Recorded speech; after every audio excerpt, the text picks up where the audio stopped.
You think you know humanity? You think we're all about the gadgets, the flashy tech, the latest space race? What if I told you the greatest secret in the galaxy has been hiding in plain sight, and it's about to blow your mind? The first impression. Imagine this. A ship, sleek and crystalline, shimmers into our solar system. The Centurion flagship, Star Weaver, is here for routine first contact. Ambassador Ron, all iridescent scales and diplomatic composure, is ready to welcome another baby civilization to the galactic playground. His science officer, Tekler, is buzzing, her tentacles waving frantically at her console. Ambassador, I'm detecting inconsistencies. Tekler practically shrieked. Their technology levels don't align. They're using primitive fossil fuels right alongside antimatter containment fields. Basic electrical grids next to quantum entanglement comms. It's like they're deliberately mixing primitive and advanced tech. Ron tried to brush it off. Perhaps they just developed unevenly? But even as he said it, his scales rippled with doubt. 3 centuries of diplomatic service, and he'd never seen anything like this. As they got closer to Earth, the anomalies piled up. Humans had detected their arrival instantly, despite supposedly having no advanced sensors. The designated landing site in a place called Nevada was perfectly calibrated for their ship, yet Earth supposedly had never seen an alien vessel before. And the welcoming committee? Not a media circus, no military parade, no panic crowds.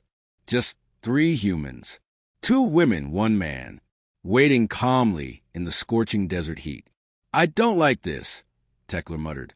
Their behavior doesn't match any first contact protocols we've encountered. Ron silently agreed, but they were committed. The ramp descended. Ron, ever the diplomat, prepared his carefully crafted speech about galactic community and welcome. The words died in his throat. One of the humans stepped forward. "Welcome to Earth, Ambassador Ron," she said, in perfect Centurion, not a single mispronounced syllable. "I'm Dr. Emily Chun, Earth's diplomatic liaison. I trust your journey through the Orion Spur was pleasant. The solar winds can be quite turbulent this time of year." Ron's secondary heart skipped a beat. They hadn't told Earth their route. How did she know about the solar winds in their sector? "You speak our language?" he stammered, trying to keep his composure. Dr. Chin just smiled, a warm, disarming smile. "We find it's helpful to be prepared. Shall we head inside? We prepare a facility that matches Centurion atmospheric preferences. Though I should warn you, our technology might seem a bit eclectic." The facility looked like a simple concrete bunker, but Ron's personal scanner screamed. Energy readings that shouldn't be possible. The door creaked open with an old-fashioned mechanical handle, but the air inside was perfectly calibrated for Centurion physiology, down to the tiniest trace elements. "Please make yourselves comfortable." Dr. Chin gestured a chair that looked like plain metal, but somehow automatically adjusted to support Centurion anatomy. "Would you like refreshments? We've synthesized your traditional welcoming drink, though some visitors prefer our human coffee." Tekler's tentacles coiled tight. How could you possibly know how to synthesize that? "Trial and error," the male human interjected with a gentle smile. He introduced himself as Dr. James Martinez, their technological advisor. "We're quite good at figuring things out." Ron accepted a cup of the dark human beverage. The ceramic mug, seemingly so simple, maintained the liquid at precisely the right temperature without any visible tech. Every detail screamed that they were missing something enormous about humanity. "I believe," Dr. Chin said, settling into her own chair, "you have questions.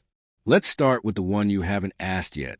Why would a civilization capable of synthesizing Centurion biochemistry and building quantum-adjusted atmospheric systems pretend to be struggling with fossil fuels?" Ron's scales shifted to deep purple. "Shock. You're admitting to deception?" "Deception implies harmful intent."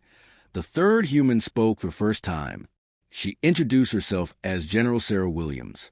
"We prefer to think of it as maintaining perspective. Sometimes the old ways have value, Ambassador. Not every problem requires the most advanced solution." "But why?" Tekler practically screamed. "Why deliberately appear primitive?"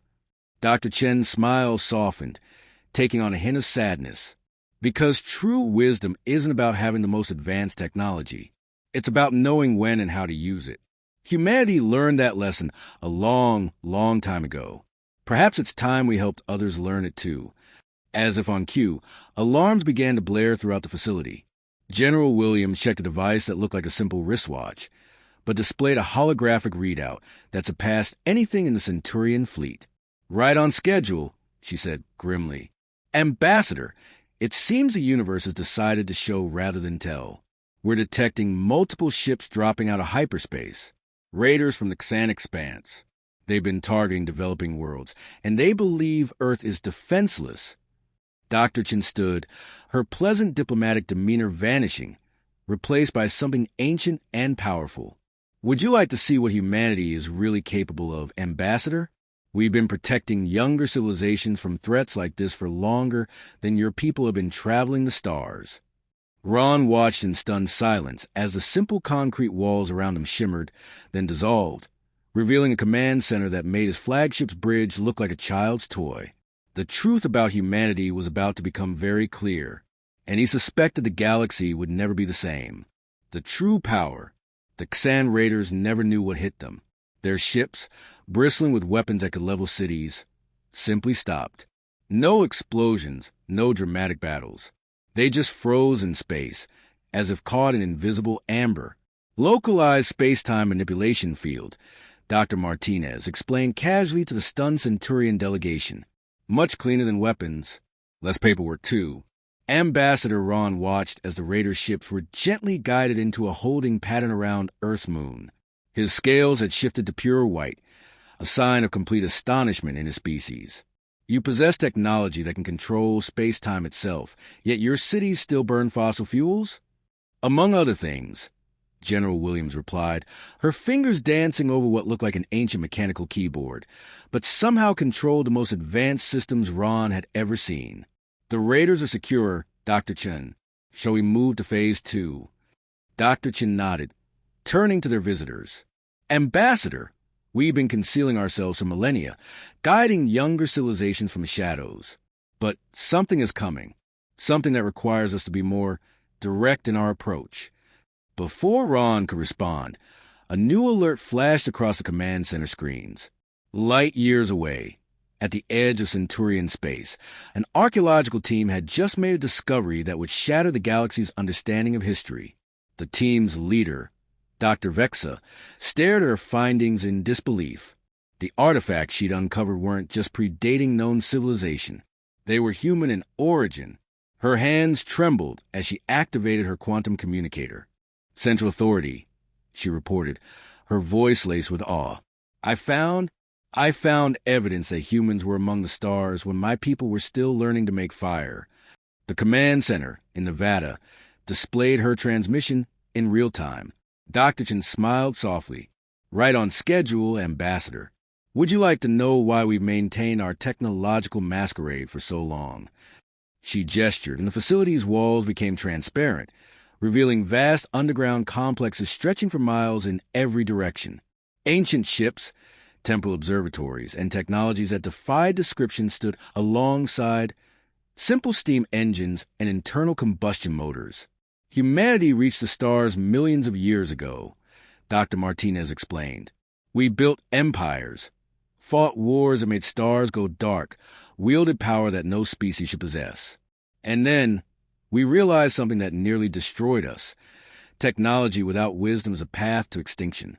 General Williams pulled up historical records that made Tekler's tentacles curl in shock. We nearly wiped ourselves out dozens of times before we understood. True advancement isn't about having the most powerful tools. It's about knowing when not to use them. Across the galaxy, more discoveries were pouring in. Human artifacts, millions of years old, found on thousands of worlds. Each piece telling the same story, an ancient civilization that had reached godlike power and chosen to step back. We established Earth as a preserve, Dr. Chen continued, her voice resonating with centuries of purpose. A place to remember our roots, to maintain perspective. Those fossil fuel plants you mentioned, they remind us of the cost of progress without foresight. The simple machines teach us humility. Every piece of primitive technology serves a purpose in our development program. Development program? Ron asked, his diplomatic training struggling to process the implications. For ourselves and for others, Dr. Martinez smiled.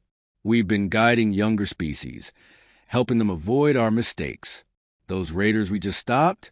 They'll wake up tomorrow with no memory of the incident, but with mysterious new understanding of why conquest isn't the answer. Suddenly, every screen in the facility lit up with urgent warnings.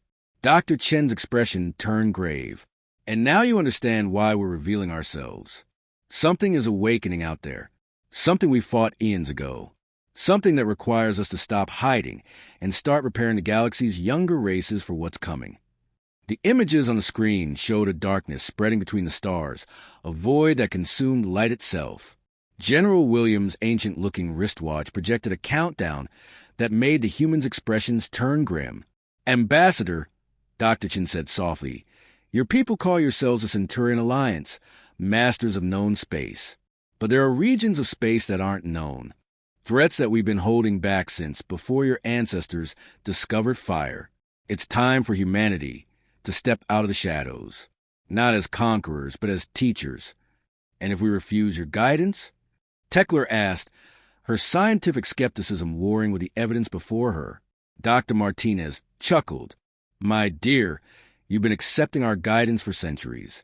Every mysterious scientific breakthrough, every seemingly impossible leap in understanding, we've been there, nudging, suggesting, protecting. The only difference now is that we're telling you about it. As if to emphasize his point, a section of the facility's floor became transparent, revealing a vast chamber filled with ships that made the Centurion flagship look like a primitive canoe. Yet, among these marvels stood museums of simple machines, preserved as carefully as any ancient treasure. The question isn't whether you'll accept our guidance, General Williams said, her eyes fixed on the spreading darkness in the long-range scans. The question is whether the galaxy's younger races are ready to learn what humanity discovered millions of years ago. The most advanced civilization isn't the one with the most powerful weapons. It's the one wise enough to know when not to use them. The facility's alarms began to sing in harmony, a sound that somehow conveyed both warning and hope.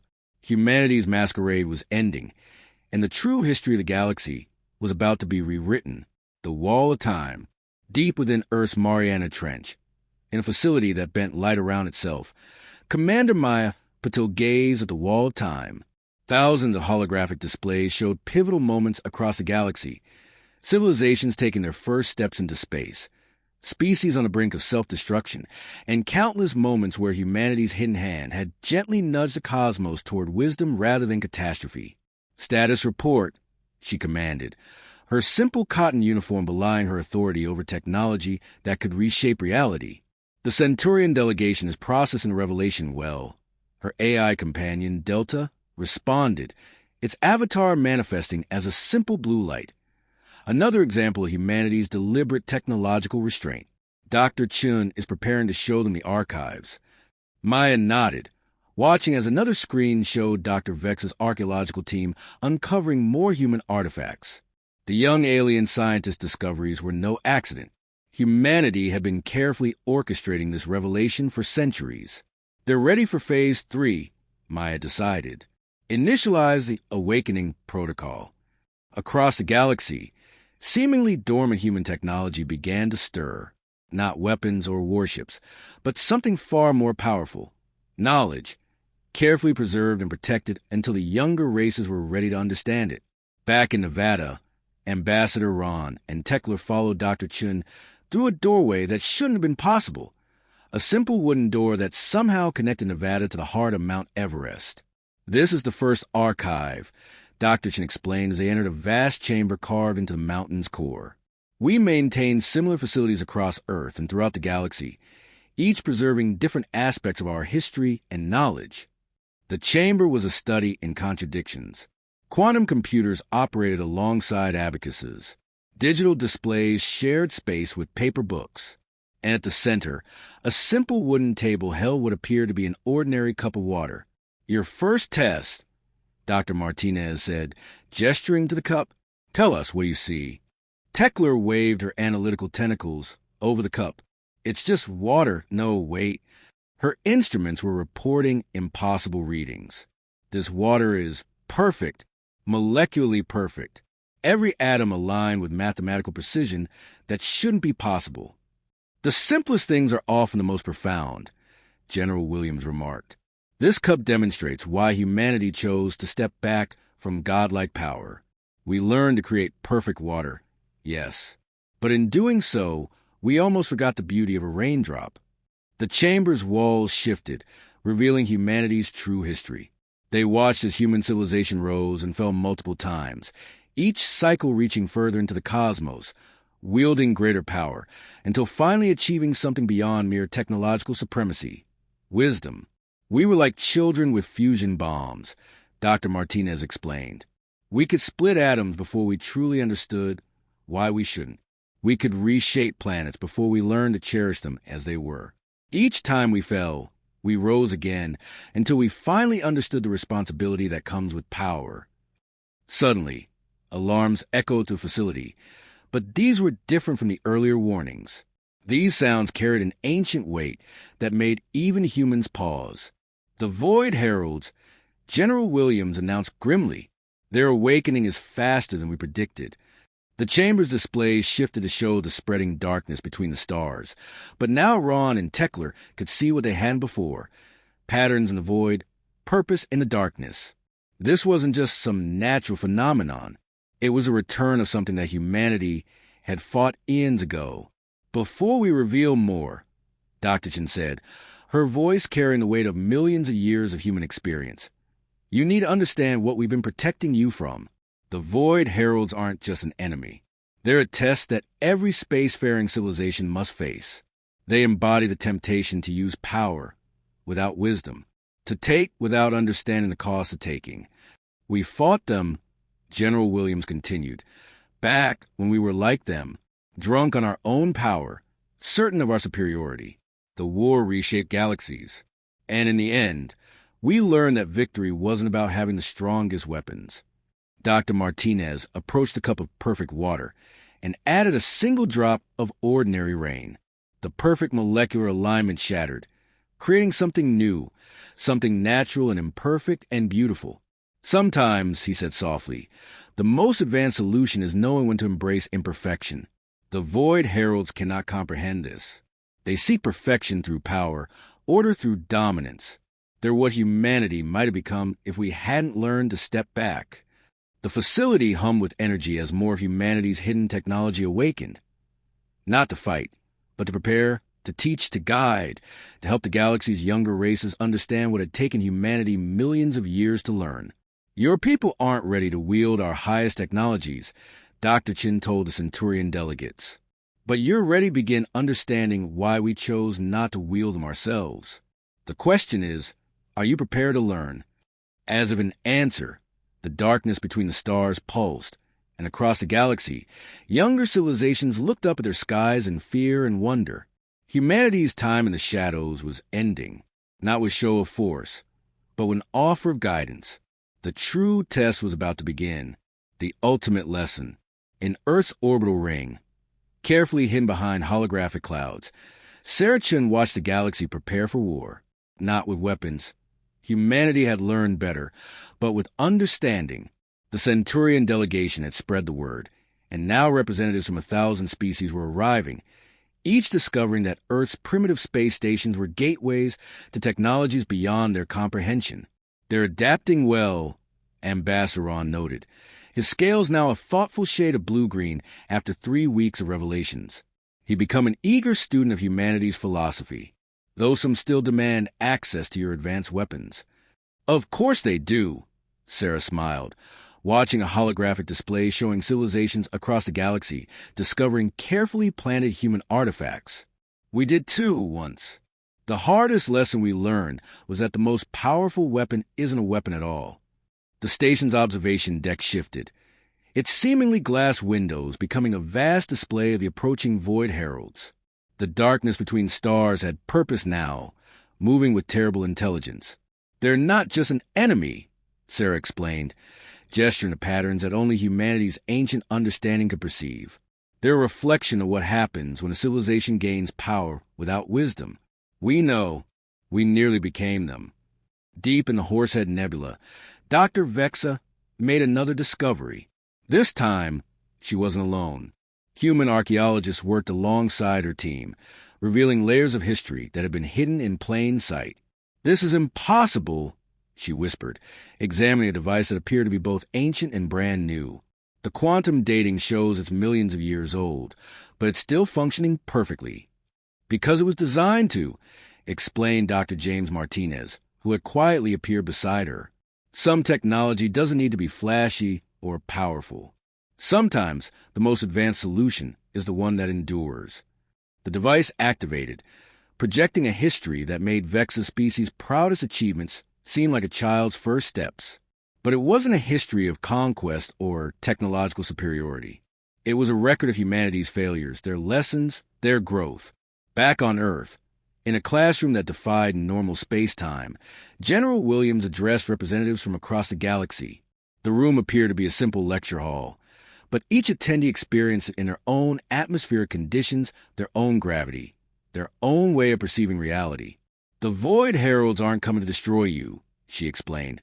Her voice translated perfectly into 1,000 languages. "They're coming to offer you what they offered us millions of years ago: power without price, advancement without wisdom, perfection without understanding." The room's walls became transparent, revealing the true Earth beneath its carefully maintained disguise. Vast cities that existed out of phase with normal space-time, technologies that could reshape reality, and yet, scattered throughout, preserved examples of humanity's simpler tools and machines. "We keep these." Williams gestured to a preserved steam engine. "Not because we need them, but because they remind us of something crucial. Every tool, no matter how simple or advanced, has a lesson to teach." In orbit, Sarah led Ambassador Ron through a door that opened into the heart of Jupiter's great red spot. Here, in a storm that had raged for centuries, humanity maintained one of its most important facilities. Not a weapons platform or a shield generator, but a library. "Your people believe the storm is a natural phenomenon," she explained as they walked through halls containing the accumulated knowledge of millions of years. "In a way, it is. We learned long ago that the best hiding places are the ones that don't look like hiding places at all." The facility's alert suddenly changed tone, not warning but recognition. The Void Heralds had begun their approach to occupied space, and their message was the same one they offered humanity eons ago: surrender to perfection. "Why maintain the deception for so long?" Ron asked, watching as the darkness approached. "Why not simply show your power and leave the galaxy openly?" Sarah's smile held millions of years of human experience. "Because true leadership isn't about showing power. It's about teaching others to use their own power wisely. We didn't hide because we were afraid. We hid because some lessons can only be learned through experience." Across the galaxy, humanity's hidden guardians emerged from their cover of primitive technology, not with weapons or shields, but with something far more powerful: understanding. As the Void Heralds approached, humanity prepared to teach the galaxy's younger races the hardest lesson they'd ever learned: that the strongest defense against the darkness isn't technology or weapons, but the wisdom to know why you shouldn't need them. "The true test," Sarah said, watching the galaxy's younger races prepare for what was coming, "isn't whether we can defeat the Void Heralds. It's whether we can teach you to understand why they're already defeated, not by our power, but by our choice to use it differently." The darkness between the stars grew closer. But now, it faced something it had never encountered before: a humanity that had spent millions of years preparing not for war, but for understanding. The Void Heralds arrived, not with violence, but with a whisper that echoed across civilized space. Their message was simple, seductive: accept our gift of perfection. In Earth's primary command center, buried in the quantum realm beneath Antarctica, Maya Patil stood before representatives of 10,000 worlds. The chamber appeared to be a simple auditorium, but it existed simultaneously in every major capital of every spacefaring race. "Watch carefully," she said, as the Void Herald's first demonstration began. Around a distant star, reality itself seemed to crystallize, transforming an entire solar system into a mathematically perfect structure. This is what we refused eons ago. Ambassador Ron's scales shifted to deep gold, wonder mixed with fear. It's beautiful, he admitted. Yes, Serachin agreed, standing beside him. Just as a perfectly aligned crystal is beautiful. And just as dead. The display shifted, showing the transformed system in spectrums beyond normal space. Where there had been a vibrant ecosystem of planets, now there was only sterile perfection. Where there had been evolution and change, now there was only stasis. We almost accepted their gift, Dr. Martinez explained, his simple clothing now revealed as an interface with technologies beyond comprehension. We nearly became them. Perfect, unchanging, empty. Across the galaxy, humanity's hidden guardians activated their final protocol. Not a weapon, not a shield, but a lesson written in the language of reality itself. Every piece of primitive technology they'd maintained, every simple machine they preserved, began to tell its story. In the Centurion capital, steam engines revealed quantum equations hidden in their steam patterns. On distant worlds, internal combustion engines demonstrated principles of cosmic expansion in their firing cycles. Simple wooden doors became gateways to understanding that transcended normal space-time. The Void Herald's perfect crystal ships approached Earth, their message unchanged. Accept perfection and chaos become eternal. Maya stepped forward, her voice carrying to every world, every species, every being capable of understanding. We offer something different, she said. Not perfection, but growth. Not stasis, but change. Not power, but wisdom. The simple cup of water from the first archive appeared before every representative. But now, they could see what humanity had seen millions of years ago, that in its very imperfection lay the seeds of something greater than perfection. Your civilizations look at humanity's primitive technology and see weakness, General Williams announced. The Void Heralds look at it and see inefficiency, but look deeper. The Chamber's quantum displays revealed the truth that humanity had hidden for so long. Every primitive technology they maintained contained patterns that echoed through reality itself. The smoke from steam engines traced paths that matched galactic evolution. The rhythm of internal combustion mapped the heartbeat of space-time. We didn't maintain these technologies because we needed them, Sarah explained, as understanding dawned in the eyes of 10,000 species. We maintain them because they teach something that the Void Heralds can never understand, that perfection is not the absence of flaws, but the acceptance of them. The Void Herald's perfect crystal ships recoiled as their sensors detected something impossible. Humanity wasn't fighting back with weapons or shields. Instead, they were doing something far more dangerous. They were teaching. Across the galaxy, younger races began to understand. They saw humanity's seemingly primitive technologies contain profound truths. They recognized that the choice to use simple tools alongside advanced ones wasn't weakness, but wisdom. The Void Heralds offer perfection without understanding, Maya continued. We offer understanding without the promise of perfection. The choice has always been yours. In that moment, as crystal ships hung motionless in space, the galaxy's younger races made their choice. Not with weapons or technology, but with understanding. They chose imperfection. They chose growth. They chose life. The Void Herald's perfect crystal ships began to dissolve. Not from any weapon, but from contact with something they couldn't comprehend. The beauty of imperfection, the strength of weakness, the power of choosing not to use power. This was always the test, Sarah told Ambassador Ron as they watched the darkness between the stars recede. Not whether you could defeat them, but whether you could understand why they had already lost. Across the galaxy, humanity's hidden technologies powered down, not in surrender, but in victory. They had accomplished what no weapon could. They had taught the galaxy's younger races why the most advanced civilization isn't the one with the most power, but the one wise enough to know why power isn't the answer. What now? Ron asked, his scales shifting to a color that had no name, the color of understanding. Maya smiled, picking up a simple pencil from her desk. Now, we teach you everything else we've learned.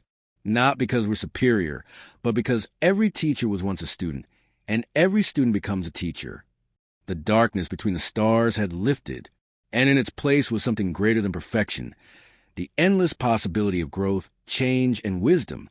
Humanity stepped fully into the light, not as conquerors or saviors, but as teachers, ready to share the hardest lesson they'd ever learned. That true advancement isn't about reaching the stars, but about understanding why we reach for them at all. So, what's your take on humanity now? Are we just a bunch of clever apes, or is there something deeper, something wiser, simmering beneath the surface? Drop your thoughts in the comments. And if this story blew your mind, hit that like button and subscribe for more cosmic revelations. Don't miss out on the next chapter of the galaxy's true history.